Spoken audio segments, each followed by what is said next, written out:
Assalamualaikum warahmatullahi wabarakatuh. Perkenalkan, nama saya Ivana Sakti Dewi dengan NIM 215211214 dari kelas MBS 1F.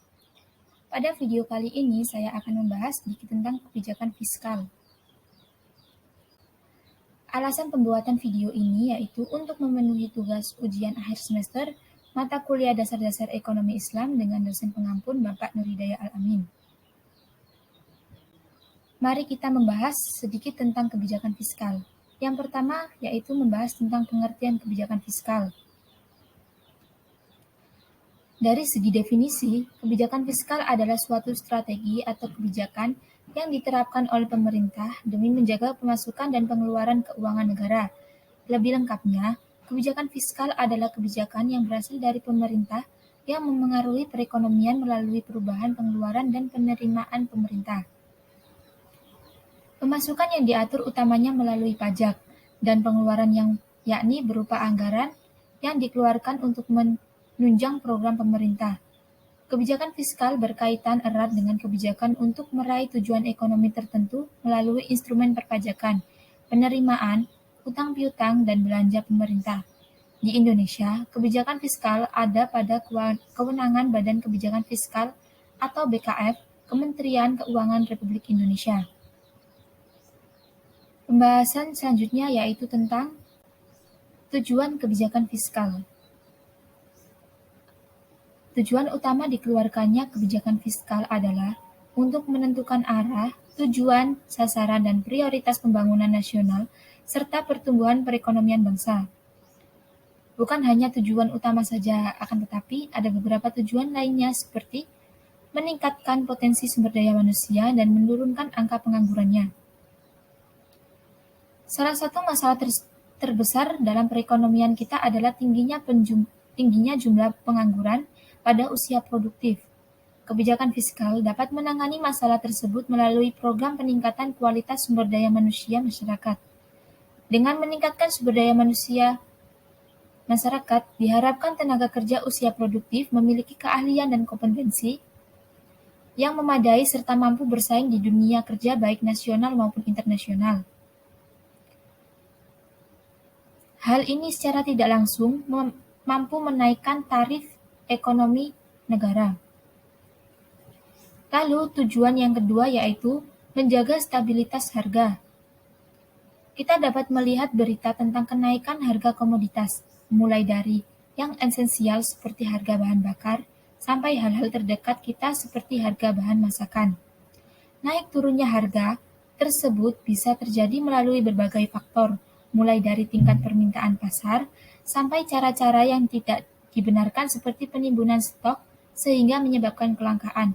Salah satu tujuan utama dalam kebijakan fiskal yakni untuk menumpas praktik-praktik kecurangan yang mengganggu stabilitas harga sehingga komoditas tetap terjangkau bagi masyarakat. Tujuan yang ketiga yaitu tentang memacu pertumbuhan ekonomi negara. Dalam tujuan utamanya, selain untuk menjaga keseimbangan perekonomian negara, kebijakan fiskal juga berfungsi untuk meningkatkan pertumbuhan ekonomi. Kebijakan fiskal diharapkan memerlukan pengeluaran banyak inovasi baru dalam bidang perekonomian sebagai solusi untuk meningkatkan perekonomian dan juga memegang peranan selaku pemangku kebijakan. Lalu tujuan yang keempat yaitu mendorong laju investasi. Salah satu transaksi terbesar dalam perekonomian yakni nilai investasi yang masuk ke negara. Melalui kebijakan fiskal, laju investasi dapat didorong untuk meningkatkan perekonomian dan kepercayaan pada investor akan stabilnya perekonomian suatu negara. Dengan iklim investasi yang baik, investor akan tertarik untuk mengucurkan dana investasi, sehingga negara juga bisa menarik nilai pajak yang lebih banyak. Lalu tujuan yang kelima yaitu mewujudkan keadilan sosial. Kebijakan fiskal juga berperan dalam program peningkatan kesejahteraan dan perlindungan sosial. Contoh nyata dari hal tersebut yakni program pemulihan ekonomi nasional yang dicetuskan oleh Kementerian Keuangan agar masyarakat ekonomi bawah dan rentan mampu bertahan dari dampak pandemi COVID-19. Dengan demikian, kestabilan ekonomi tetap terjaga, dan masyarakat dapat merasakan dampaknya secara langsung. Selanjutnya, kita akan membahas tentang jenis-jenis kebijakan fiskal. Kebijakan fiskal digolongkan dalam dua jenis, yaitu kebijakan fiskal ekspansif dan kebijakan fiskal kontraktif. Yang pertama kita akan bahas tentang kebijakan fiskal ekspansif. Kebijakan fiskal ekspansif dilakukan dengan menaikkan belanja negara dan menurunkan tingkat pajak. Kebijakan fiskal jenis ini dilakukan pada saat perekonomian mengalami penurunan daya beli masyarakat dan tingkat pengangguran yang tinggi. Tujuannya adalah untuk mendorong pertumbuhan ekonomi yang sehat. Contoh kebijakan fiskal ekspansif ialah seperti yang terjadi saat ini, di mana BKF sepanjang tahun 2020 sampai 2021 menerapkan kebijakan fiskal ekspansif, di mana ekspansif berarti defisit, belanja pemerintahan tetap besar untuk menjaga perekonomian sepanjang pandemi COVID-19. Lalu kebijakan yang kedua yaitu kebijakan fiskal kontraktif. Kebijakan fiskal kontraktif adalah kebijakan menurunkan belanja negara dan menaikkan tingkat pajak. Kebijakan ini bertujuan untuk menurunkan daya beli masyarakat dan mengatasi inflasi. Caranya dengan membuat pemasukan lebih besar daripada pengeluarannya. Kebijakan jenis ini dikeluarkan saat perekonomian pada kondisi yang ekspansi, yang mulai memanas untuk menurunkan tekanan permintaan. Contoh dari kebijakan fiskal tersebut yakni saat Ibu Menteri Keuangan Republik Indonesia, Sri Mulyani mengeluarkan kebijakan untuk menaikkan tarif pajak penghasilan orang pribadi menjadi 35% khusus bagi orang berpenghasilan tinggi. Kemudian, untuk mengetahui lebih lanjut tentang kebijakan fiskal, kita juga harus mengenal beberapa instrumennya. Instrumen kebijakan fiskal yakni sektor-sektor dalam perekonomian yang dimanfaatkan pemerintah untuk menjaga stabilitas perekonomian makro. Sektor-sektor tersebut antara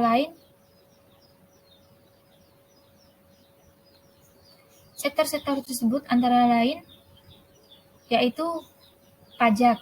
Yang pertama pajak. Sektor penting dalam instrumen kebijakan fiskal adalah pajak, baik dari sektor domestik maupun luar negeri. Demi mencapai tujuan ekonomi, pemerintah dapat meningkatkan maupun menurunkan daya beli masyarakat melalui pajak.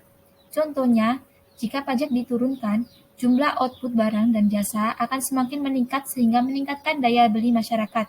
Namun sebaliknya, jika pajak dinaikkan, akan menurunkan output barang dan jasa serta menurunkan daya beli masyarakat. Yang kedua yaitu pengeluaran belanja. Instrumen kebijakan fiskal yang kita bahas selanjutnya ialah pengeluaran belanja negara. Hal ini seperti konsep dasar dari apapun yang terjadi, bahkan dalam hidup kita sendiri. Misal, pendapatan keluarga menurun. Tentunya kita akan berusaha untuk berhemat dan menekan pengeluaran agar terjadi keseimbangan antara pendapatan dan pengeluaran. Dalam konteks negara, nilai belanja negara dapat dikurangi atau ditambah sesuai kebutuhan. Apabila neraca pembayaran negara defisit, maka pemerintah bisa mengurangi pengeluaran belanja di sektor tertentu. Misalnya penundaan pembayaran THR bagi PNS. Lalu instrumen kebijakan fiskal yang terakhir yaitu tentang penerbitan obligasi atau surat utang bagi warga negara. Surat utang ini terkenal dalam bidang investasi, di mana rakyat yang memiliki dana ditawarkan untuk membeli surat utang dari negara, dan negara akan mencicil hutang tersebut beserta bunga pinjaman. Salah satu produknya yakni SBN retail atau surat berharga negara yang diperjualbelikan. Surat ini diperdagangkan sebagai produk investasi jika kamu memutuskan untuk membeli SBN retail. Selain akan mendapatkan imbal balik hasil melalui bunga, kamu juga berperan langsung dalam pembiayaan anggaran pembangunan negara.